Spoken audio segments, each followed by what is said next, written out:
Entonces, como les decía, ¿no? Es cuando vemos estos diseños, ¿no? Y no hay un cambio de color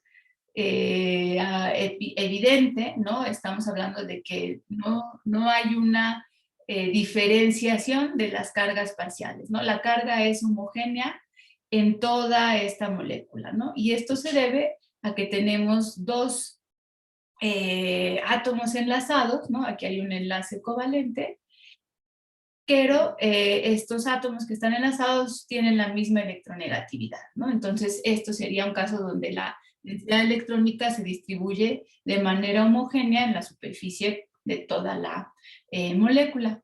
Esto, pues, me da como consecuencia un momento dipolar igual a cero.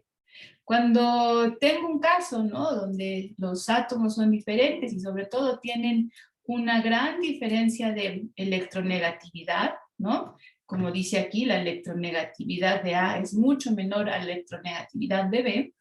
Lo que yo puedo ver con este diseño de color es que obviamente hay una distribución de carga mucho más polarizada, ¿no? Entonces voy a tener una zona de la molécula que tendrá una carga parcial completamente positiva y una zona de la molécula que tendrá una carga parcial completamente negativa, por efecto de tener un átomo que tiene una mayor electronegatividad al que está, comparada con la que, del átomo al que está enlazado, ¿no? Este sería pues nuestro enlace covalente.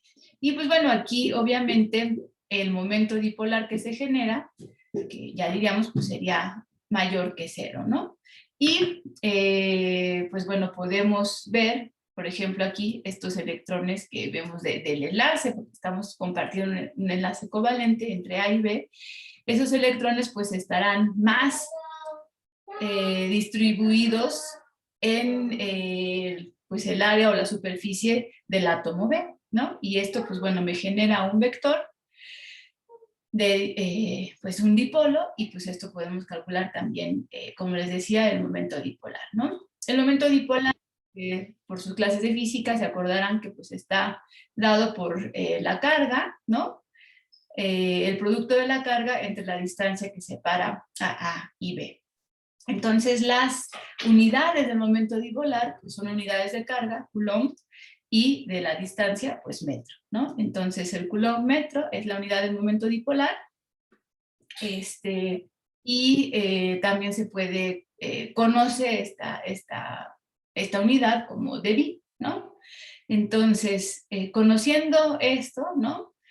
Como les decía, sucede tanto en moléculas enlazadas, pero también puede suceder con átomos aislados, ¿no? Por ejemplo, aquí vemos el efecto, ¿no? de esta pequeña carga, ¿no? O lo que vemos aquí sería como un átomo que tiene su distribución de carga generalizada. Bueno, aquí todavía no le hagan caso a las cargas parciales. Si yo a esto le aplico un campo eléctrico, ¿no? Si someto esta molécula a un campo eléctrico, lo que voy a ver es que la carga, ¿no? Se va a polarizar, ¿no? De la misma manera que veíamos en los átomos anteriores, en las moléculas anteriores. Y entonces sí, ya voy a tener una distribución de carga. Bueno, aquí vamos en la dirección del campo eléctrico, ¿no? Y este momento dipolar inducido, ¿no? Que es lo que quiere decir esta IND, quiere decir momento dipolar inducido, es equivalente justamente a este factor alfa, que es la polarizabilidad, la permisividad en el vacío y el campo eléctrico que estoy aplicando. Entonces, esta polarizabilidad, si yo la despejo de esta ecuación del momento dipolar inducido y pongo también, sustituyo ya con los valores de cada uno de estos, ¿no? Pues puedo ver que pues todos tienen unidades de Coulomb metro, por ejemplo, momento dipolar, como ya veíamos en la diapositiva anterior. La permisividad en el vacío tiene unidades de Coulomb volumen metro, y la energía que estoy aplicando es, bueno, si ustedes se acuerdan de Einstein, pues bueno, tiene unidades de volumen entre metros. Entonces, despejando todo esto, ¿no? Lo que yo voy a observar es que finalmente, bueno, esto estaba por debajo, pues tenemos a la polarizabilidad como unidades de metro cúbico, ¿no? O Armstrong cúbico, hablando ya de medidas más afines a pues el tamaño de las moléculas y de los átomos. Y esto pues me habla justamente de la importancia del volumen, ¿no? En la polarizabilidad, ¿no? Entonces, mientras más volumen tenga, ¿no? O mientras más grande sea ese átomo o incluso esa molécula, más polarizable será, ¿no? Obviamente también tenemos que pensar en cuántos electrones tenga. Entonces esto es también más claro, ¿no? Si se los pongo en este pequeño video. Como ven aquí, pues tenemos igual una molécula, representaría un átomo, ¿no? Con electrones y sus electrones de valencia, que son los que estamos observando ahí con esas cargas. Cuando yo acerco una carga contraria, pues bueno, veo que esto se polariza. Y si el átomo aumenta de tamaño, todavía se deforma más esa molécula. Entonces, justamente, como ya hemos analizado en propiedades periódicas, pues podríamos pensar que esta propiedad periódica de polarizabilidad pues varía justamente con el radio que tiene el átomo que estamos analizando, ¿no? Y entonces pues esto me llevaría justamente a pensar en que los átomos mayores y que tienen más electrones serán más polarizables que átomos más pequeños y con pocos electrones, ¿no? Eso es lo que vamos a ver. Entonces, como dice aquí, pues un valor alto de alfa, ¿no? Que ya sabemos que tiene unidades de Armstrongs al cubo, ¿no? Implica, el volumen es muy importante, implica una mayor facilidad para polarizarse. Al tener unidad de volumen, varía de la misma manera que el radio, que es lo que les había comentado, y por lo tanto, pues es una propiedad periódica.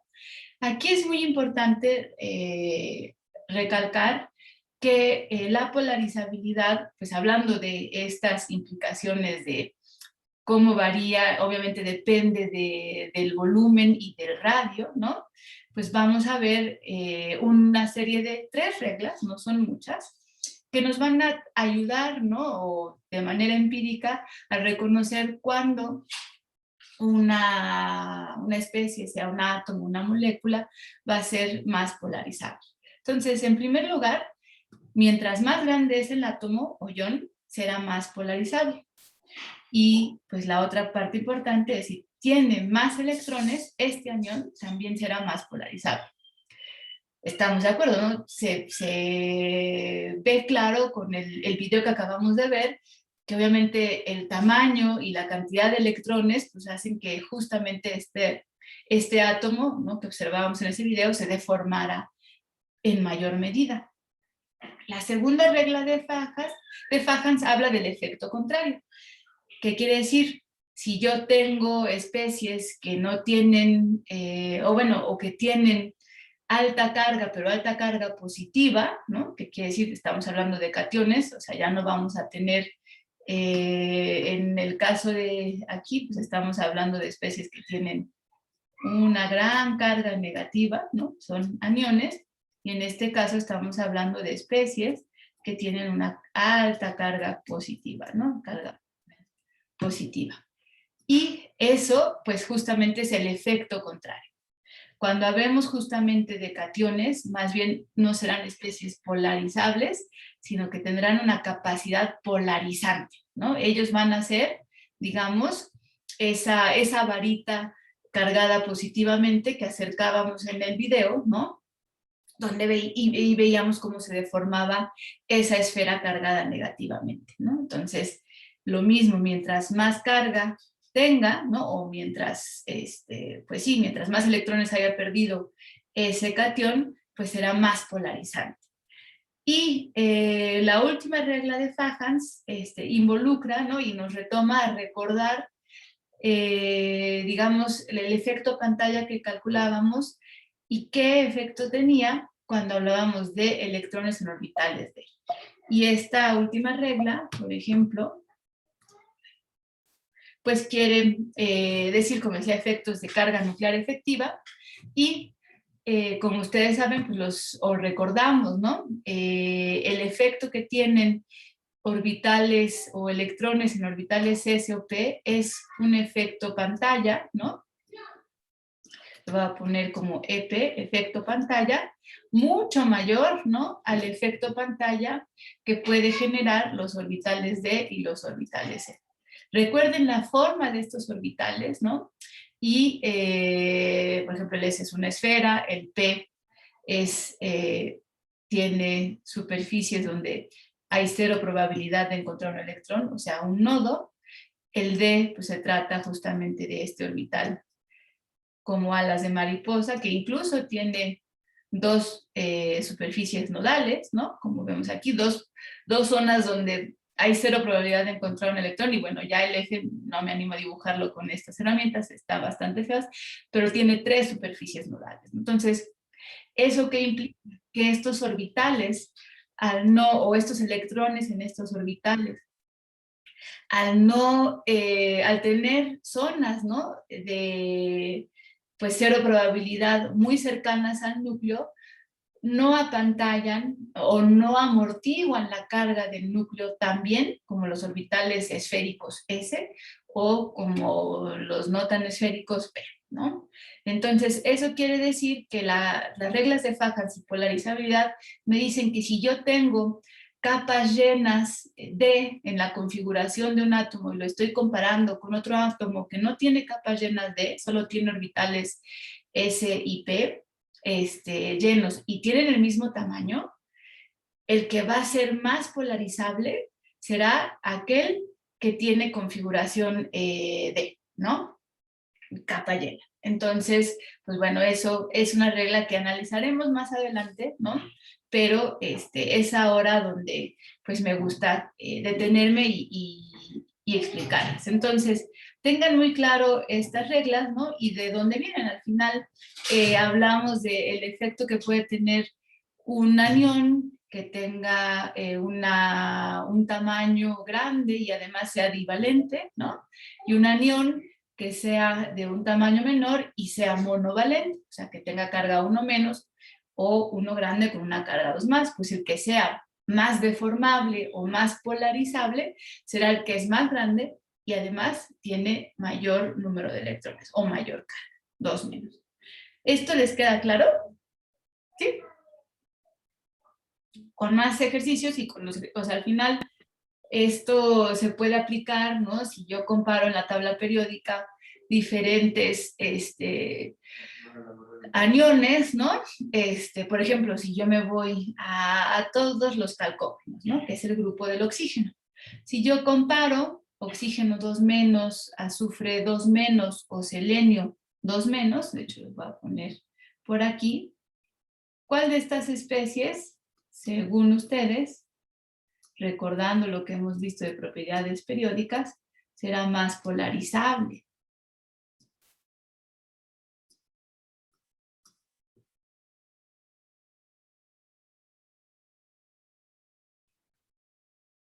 ¿Alguien sabe?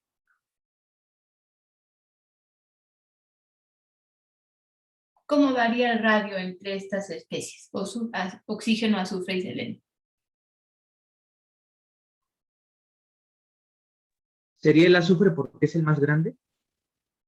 Y selenio es todavía más grande que el azufre, Pues yo ¿no? digo que sería el selenio, que sería el más Polarizable. polarizable porque tiene bueno, es más grande el ion. El ion, exacto. Entonces, la polarizabilidad en estos, ¿cómo se llama? En esta serie, ¿no? De aniones aumentaría en este sentido, ¿sí? Porque estamos hablando de la misma carga, pero estamos hablando de un mayor volumen, digo, de un mayor radio, como bien decía su compañera, ¿no? Entonces, justamente es ahí donde podemos ver la primera regla de Fajans, ¿no? Por ejemplo, la segunda regla de Fajans, aquí es un efecto diferente, porque más bien no vemos cuánto se deforma, pero sino cuánto un cation puede deformar, ¿no? Entonces, supongamos, ¿no?, que estas especies de oxígeno, ¿no?, pues se van a enlazar con diferentes cationes. Entonces, si yo, por ejemplo, quisiera saber, ¿no?, aquí tengo un óxido de magnesio, ¿no? ¿Qué carga va a tener este magnesio?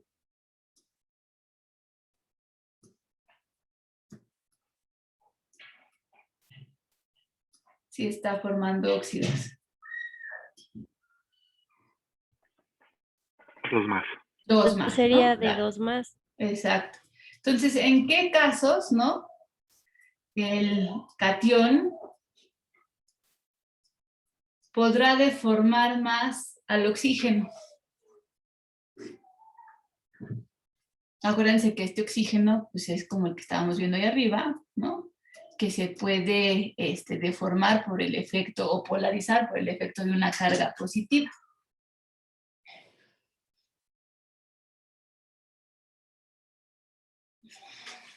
Bueno, sí, lo Entonces contrario sería el al bario. ion. Ajá, vamos a escuchar a los otro compañero que no había participado, ¿sí? Perdón, es que bueno, es que aquí decía que como es lo contrario al otro, efecto tendría que Ajá. ser el magnesio, ¿no? Porque es el más pequeño en este caso. El que polarizaría más justamente es el magnesio, porque es el más pequeño, ¿no? Y es el que obviamente va a polarizar más este efecto. Aquí ya no me atrevo a poner alfa, porque no es que voy a polarizar al magnesio 2 más, sino que voy a ver qué tan polarizante es esa carga, ¿no? Entonces, justamente, hablar de la especie más pequeña con la misma carga, pues ya me ayuda a identificar cuál es esta.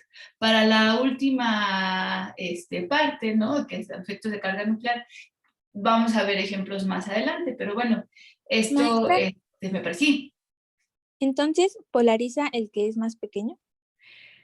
el catión más pequeño tiene mayor capacidad polarizante. El anión más grande, ¿no?, es el más polarizable. Son dos cuestiones diferentes, ¿no? Por eso les escribí aquí justamente los compuestos y no el átomo aislado, ¿no?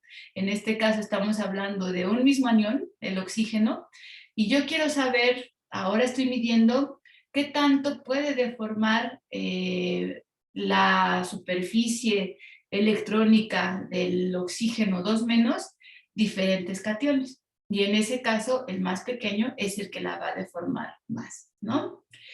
Estas implicaciones de qué tanto, cuál polariza más, etcétera, pues van a tener implicaciones muy importantes justamente cuando hablemos, y como les mencionaba en la clase pasada, de los diferentes tipos de compuestos. Sabemos que hay compuestos iónicos, covalentes, covalentes coordinados, pero obviamente sabemos que no hay, o como les explicaba la vez pasada, no hay un compuesto puramente iónico, puramente covalente. Esto no va a regresar aquí, justamente para poderles explicar qué es, ¿no?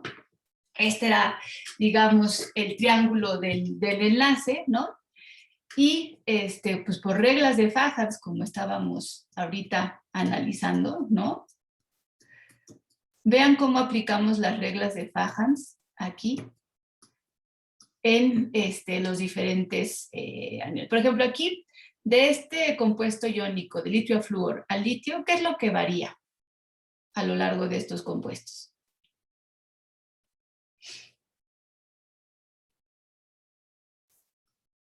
Varía el anión, ¿no?, de estos compuestos. Entonces aquí, obviamente sí sabemos que el flúor es el más pequeño de todos, ¿no? Pero ya por este análisis, por ejemplo, podemos ver qué carga tiene aquí el oxígeno, qué valencia tiene.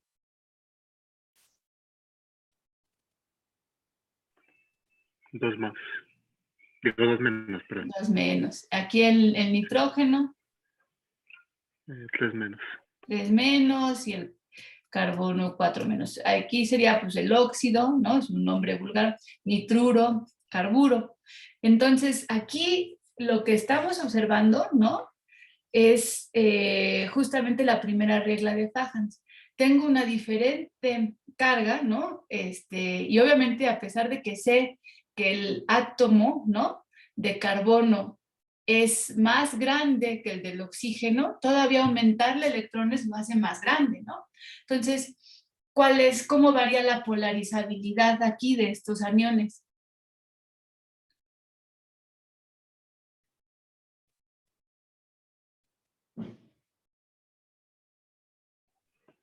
Va aumentando la polarización, la La polarización. polarizabilidad, ¿no? Exacto. Sí. Y esto es bien importante porque este efecto del aumento de polarizabilidad en este tipo de compuestos hace, por ejemplo, ¿no? Que este compuesto que yo conocería como iónico, pues sí es soluble en agua, ¿no? Pero esta ya es insoluble a lo largo de esto, ¿no? Entonces, polarizar un enlace, ¿no? Lo que está ocasionando es que, perdón. Lo que está ocasionando esta polarización del enlace es que yo ya no tenga, pues, un extremo como este, ¿no? Donde tengo una carga totalmente negativa hacia un lado y una carga totalmente positiva hacia el otro. Casi un compuesto iónico yo me lo imagino más bien como esferas aisladas, ¿no? Eso es lo que yo me imaginaría. Pero cuando empieza a haber más polarizabilidad, lo que yo empiezo a ver es justamente esto, ¿no? Que ya se forma un enlace más compacto y empiezo a ganar covalencia. Es por eso que aquí tenemos justamente otro cálculo. Bueno, aquí vamos el mismo flúor, ¿no? Pero ahora cambiando el catión, ¿no? Este sería litio más, berilio 2 más, boro 3 más, ¿no? Carbono 4 más, nitrógeno 3 más, oxígeno 2 más, ¿no? Y cómo llego yo hasta el flúor. Entonces también aquí, obviamente estoy hablando de especies no metálicas, ¿no? A partir del, pues sí, semimetal, boro, carbono, etcétera. Y pues bueno, aquí obviamente voy perdiendo un carácter iónico como el que estaba observando en el fluoruro de litio. Entonces la polarizabilidad tiene ese efecto y me va a poder ayudar a identificar cuando yo tengo un compuesto que pienso que es completamente iónico porque se trata de un anión y un catión, pues tengo que pensar también en qué tanto se va a polarizar el enlace y entonces cuánta covalencia va a ganar ese enlace. O sea, al final la solubilidad en agua, ¿no? De un compuesto iónico quiere decir que yo disocio completamente este catión y este anión y los rodeo de moléculas de agua. Cuando esto no es posible o yo tengo una sustancia que es insoluble, es porque el enlace es muy fuerte y no se puede disociar completamente en sus iones, ¿no? Esa es como una de las propiedades. Y obviamente esto se puede calcular también, ustedes hicieron pruebas en general, uno midiendo la conductividad eléctrica, ¿no? Bueno, o sumergiendo dos cables de un... con un foco para cerrar el circuito. Cuando hay iones, el circuito se cierra y el foco se prende. Pero si no hay iones, no se va a prender nunca este foco, ¿no? Y eso es también algo que yo puedo observar en compuestos que creo que son iónicos, pero pues veo que tienen un carácter iónico o un porcentaje de carácter iónico muy bajo y por lo tanto hay más covalencia, hay átomos que son más polarizables y entonces pues esas propiedades no son tan evidentes, ¿no? Esas son de veras las implicaciones más importantes de la polarizabilidad. ¿Tienen dudas hasta aquí?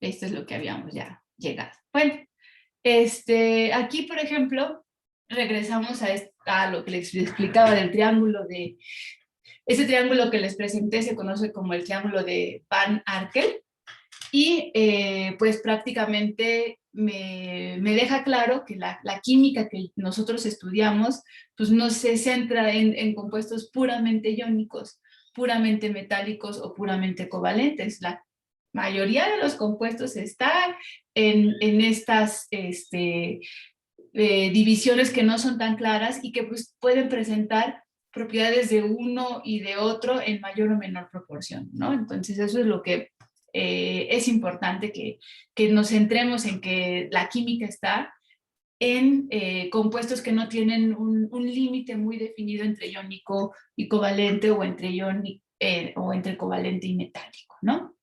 Entonces aquí, por ejemplo, vemos esto de las reglas de Fajans. Esto me está hablando, por ejemplo, en este rango, ¿no? Estoy viendo la polarizabilidad de los cationes, ¿no? Por ejemplo, aquí vemos en todo este rango, pues vemos lo que pasa en un mismo periodo, ¿no? Si yo voy de sodio más a magnesio 2 más a aluminio 3 más, lo primero que veo, ¿no? Es que el radio del sodio más está alrededor de 120 picómetros, el de magnesio 2 más, o 90 picómetros, y el aluminio 3 más todavía más pequeño, y el de silicio 4 más todavía más pequeño. Entonces, esto, pues bueno, también, lo que me dice en cuanto a la polarizabilidad, ¿no? Que era la otra propiedad que quería mencionar su compañera. Si yo quiero medir cuánto puedo deformar esto, pues claro que al que más puedo deformar es al que tiene, digamos, todavía, pues bueno, tiene menor carga, ¿no? Y tiene mayor volumen. Eso es lo que estoy observando para los cationes. Si vamos a la siguiente serie, ¿no? Del tercer periodo, cationes de tercer periodo, potasio más, calcio 2 más, galio 3 más, y germanio 4 más. Bueno, aquí la variación de radio también es bastante importante, ¿no? Y la polarizabilidad todavía impacta en mayor medida, ¿no? En este tipo de cationes. Y si ya me voy en un mismo periodo, bueno, puedo ver también aquí potasio más, ¿no? Que es más grande que sodio más, pues va a ser más polarizable que el sodio más.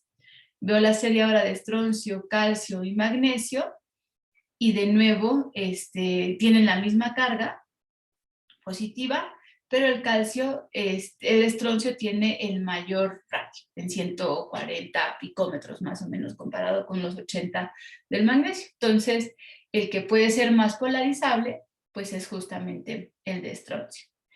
Ahora sí, regresando, esto nos hablaría, ¿no? La parte de cationes, ¿no? La segunda regla de Fajans, ¿no? Y para la primera regla de Fajans, pues ahí ya encontraron ustedes la regla con respecto a los aniones. Aquí también vemos, ¿no? Cómo el tamaño del anión fluoruro es mucho menor al del anión yoduro, ¿no? Tienen la misma carga, y el más polarizable, y vean cómo es la escala, cómo cambia la escala de polarizabilidad. Para los cationes llega a un valor de 2.5, acuérdense que esto estamos hablando Angstroms al cubo, ¿no? Y en los aniones llega hasta un valor de 20 Angstroms cúbicos, ¿no? O sea, es un valor bastante grande. Y entonces, pues obviamente, cuando hablamos de polarizabilidad de aniones, hablamos de una polarizabilidad mayor. Entonces, si yo quiero saber la capacidad polarizante, ¿no? O sea, yo también me voy a tener que fijar justamente en aquellas especies, ¿no? Que tienen el menor radio y tienen la mayor carga positiva. Y entonces esto pues me va a hablar de las especies que tienen la capacidad polarizante mayor, ¿no? ¿Les queda claro esto?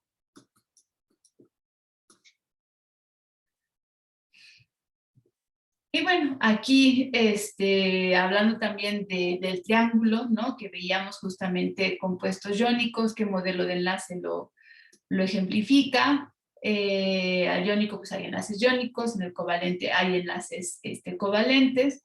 Hay sólidos que conocemos como sólidos moleculares, el azúcar, por ejemplo, la glucosa es un sólido molecular, y sabemos que el enlace que mantiene a las moléculas de glucosa arregladas para formar un sólido son las fuerzas intermoleculares, y bueno, pues en el metálico, el enlace metálico, ¿no? Y bueno, aquí están los ejemplos de este sentido. Entonces, esto va a ser muy importante para abordar la siguiente especie. Hasta ahora hemos visto solo compuestos, ¿no? Que se tratan de compuestos de dos átomos diferentes, ¿no? Hemos visto estos ejemplos en este caso, pero ¿qué pasa con las moléculas, ¿no? ¿Cómo podremos saber ahí exactamente? Bueno, y aquí está el triángulo del enlace.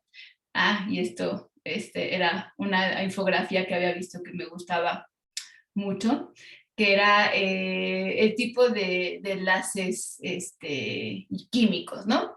Entonces aquí pues vemos a los iónicos, ¿no? Bastante separados, ¿no? Pero pues, bueno, que quieren unirse y hay mucho amor entre ellos. Al covalente, pues que ahí están intercambiando sus electrones, ¿no? Y formando sus enlaces.